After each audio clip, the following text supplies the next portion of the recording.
The Burnhams, Week 4. In the Philippines, Martin began flying a small red and white plane in and out of the jungle. What do you think he took to the islands? Some things he might have taken include groceries, medical supplies, fuel, mail, missionaries, and maybe some people had to go to the doctor. Martin was an excellent pilot. It was one of the special skills God had given him. He could take off and land on even the shortest jungle runway with trees crowding in on both sides. God had the perfect job for Gracia, too.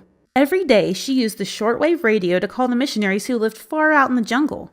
She made sure they were okay, took orders for supplies, and arranged for the plane to come when they needed it. Gracia would also call Martin while he was flying so she knew where he was in case of an emergency. She kept track of the weather so she could warn him about dangerous conditions. One day, Martin called Gracia and told her something was wrong with the plane's engine. Soon the engine quit, and he was gliding with no power. Gracia prayed and asked others to pray too. At last, Martin radioed in. He said, "Gracia, we're on the ground. Everyone is out on the runway cheering." God answered yes to Gracia's prayer, and Martin landed the plane safely. More than 16 years went by. Martin and Gracia had 3 children by now. They had 2 boys, Jeff and Zach, and 1 girl, Mindy. Gracia taught them at home so they didn't have to go away and live at school like Martin did when he was a boy. Every few years, the family went back to the United States to visit, but they came to think of the Philippines as home. To celebrate their 18th wedding anniversary, Martin and Gracia went to a resort on the island of Palawan. They had a wonderful time until one night there was a loud pounding on the door of their beach cabin. Suddenly, 3 men with machine guns burst into their room. The Burnhams and 18 other people were taken hostage by a terrorist group.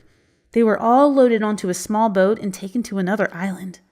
The terrorists were disappointed when they found out the Burnhams were missionaries. They knew no one had money to pay to set them free. "We'll deal with you last," the group leader told them. Martin and Gracia knew they would be held hostage for a long time.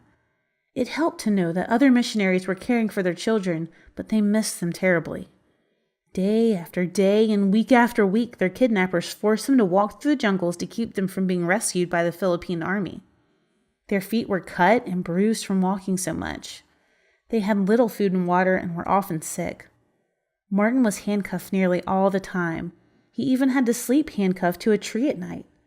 If Martin and Gracia didn't cooperate, they would be killed. What will happen?